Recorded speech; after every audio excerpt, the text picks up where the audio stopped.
Sí, se celebra el Día Internacional de los Pueblos Indígenas. ¿Qué reflexión se tiene en este 2016? Bueno, la reflexión es que tenemos agendas pendientes con los pueblos indígenas, para los pueblos indígenas. Todavía temas tan importantes como el acceso a educación, salud, las políticas de Estado con enfoque intercultural, no los tengamos todavía a cabalidad. Esos son los pendientes de las que muchos de los pueblos indígenas existentes en nuestro país han venido abogando y demandando a los gobiernos distintos, ¿no? Y este día podemos, celebrar, porque los pueblos indígenas tenemos presencia con cultura viva, con propuestas, con buenas prácticas que salen a la luz desde iniciativas comunitarias, territoriales, o sea, que solo no nos vean como sujetos vulnerables de extrema pobreza total, aunque esos cuadros lo hay, pero que también nos vean como sujetos que podemos aportar al país, que podemos contribuir con un desarrollo sostenible, equilibrado, en armonía con la madre tierra, y de escuchar también las cosmovisiones propias de los pueblos que históricamente más bien se han hecho caso omiso de ello, ¿no? Y de reflexionar qué entendemos por pueblos indígenas, dónde están, quiénes están. Y muchas veces pensamos que los pueblos indígenas solo están en el fondo de la selva amazónica con una pluma o en las zonas rurales, cuando los pueblos indígenas estamos presentes en todas partes del Perú. Hay movilidad permanente, hemos tenido un proceso de migración, de desplazamiento por violencia política, así que tenemos identidades conviviendo cotidianamente con nosotros, y no nos hemos dado cuenta que hay necesidad de establecer una convivencia intercultural, erradicando formas de racismo y discriminación, que es lo que yo creo que cruza transversalmente y estructuralmente en el país y en el mundo entero.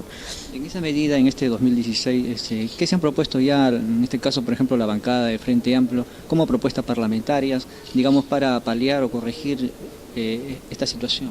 Sí, bueno, como bancada tenemos nosotros una serie de propuestas vinculadas con tierra y territorio, que es el tronco principal de demanda de los pueblos indígenas. Tenemos los procesos de consulta previa, libre, informada, que vemos que hay un avance, pero todavía hay vacíos, tanto legales como procedimentales, que hay que superar y revitalizar más estos procesos de consulta en zona andino-amazónica, no solo en la amazónica, y que esta famosa base de datos de los pueblos indígenas que viene promoviendo el Ministerio de Cultura sean más accesibles, porque hay comunidades que tienen una autoafirmación de su identidad y necesitan saber cómo es el mecanismo para ser parte de esa base de datos, incluso comprobada, ¿no? Diciendo somos pueblos indígenas, y ahí el criterio de autoidentificación es elemental. O sea, ni el ministro, ni el presidente de la República, ni yo, Tania Pariona, congresista, tendría el derecho de decir quién es indígena y quién es no. Son los pueblos, las comunidades, los ciudadanos con identidad propia quienes tendrían que decir soy indígena. Ese es un criterio que yo creo que va en construcción en el país. Vamos a tener un censo poblacional el 2017, y una de las preguntas que se espera que se contemple en la cédula oficial de censo sea la pregunta de autoidentificación. ¿Cómo se define usted? ¿Usted es indígena o tal? Alternativas, y que nos permita tener una data estadística actualizada y real, porque no somos solo 4 millones de indígenas, no representamos solo un 10%, somos más del 30% con ascendencia indígena en el Perú, y partamos por reconocer eso. Por ahí yo escuché también en el discurso de PPK hablar, ¿no?, de la historia milenaria que tiene nuestro país, y no solo los 200 años de república, pero de pronto por ahí habló de las minorías. Ojo que no somos minoría, o sea, no pertenecemos a ese sector de minoría, más bien somos, yo pienso, mayoría.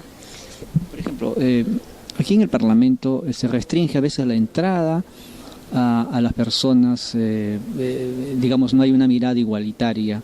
En ese sentido, por ejemplo, ya existiendo una bancada del Frente Amplio fuerte, con representantes en esta bancada que representan a estos vastos sectores del país, ¿esto tiene que corregirse? ¿Cómo ve usted, digamos, porque hay una especie de discriminación aquí en el Parlamento? Bueno, ¿qué podría hacer usted como parlamentaria? Bueno, yo lo viví antes de ser parlamentaria, y cuando tuve oportunidad de acompañar actividades dentro del Congreso, y la primera barrera: si te ven con un sombrero, si te ven de facción andina, quechua, ¿no?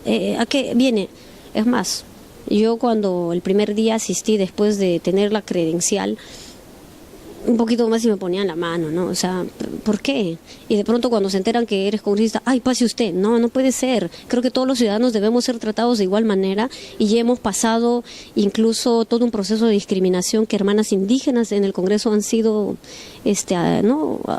atentadas en esa su identidad. Pero yo creo que este día no tiene que pasarse como el 9 de agosto cualquier día, sino que podamos recordarlo, reconocer que existen mecanismos de reconocimiento en otras instancias internacionales. O sea, vamos de avanzada en el espacio internacional y tenemos que ir a la par también a nivel nacional. Eso implica pues armonizar toda la legislación nacional, pero también armonizar nuestros pensamientos, ¿no? Mientras en Naciones Unidas tenemos hoy un espacio oficial para pueblos indígenas, el Foro Permanente para Asuntos Indígenas, tenemos un relator especial para los derechos de pueblos indígenas, resulta que en el país no tenemos siquiera una institucionalidad indígena reconocida. México lo tiene, Colombia lo tiene, hasta Argentina lo tiene. Y tienen una institución con fondos, con presupuesto, y en el país todavía eso es lejano. Entonces yo creo que sí hay muchos desafíos, no solo para el Congreso, también para el Ejecutivo, para todos quienes asumimos una función de autoridad pública, funcionarios, cabezas, los que dan línea política, todos ellos, es decir, indígenas y no indígenas, tenemos que empezar a construir un país realmente intercultural. Realmente, congresista, su mensaje a través de Prensa Perú a todas las comunidades indígenas, a la mujer emprendedora, a las familias indígenas, al país en general y sobre todo a la mujer peruana. Sí, bueno, llapayan llaqta masinchikunapaj allinpuncha uyakachunkuna hatun raymi apagrikuchkan tukuy tiqsimuyupi kay yuyarichkanchik 9 de agosto, Día Internacional de los Pueblos Indígenas, kay puncha kasaraykum ari ñujanchik ancha kusisham ancha riksichikuj kanman llapallanchikpaj, andino, quechua, amazónico, llapallanchik, porque ña kachkan reconocimiento oficial internacional, pero chaynallataj chiki, kay Perú suyunchikpi llamkarisunchik, no, chaynallataj llaqtanchikpipas llamkarisunchik huk huñulla, huk maquilla, huk sunjulla, huk kalpalla, chayna chiki más bien Perú suyunchik kay diversidad cultural nisqanchik más puntaman riksichikunja. Muchas gracias, he dado el saludo en realidad en quechua a todos nuestros pueblos y lo que yo decía es que nos sentamos contentos de ser pueblos con cultura y que en este país podamos ser reconocidos no solo en discurso pero también en práctica, ¿no? en vida misma. Gracias.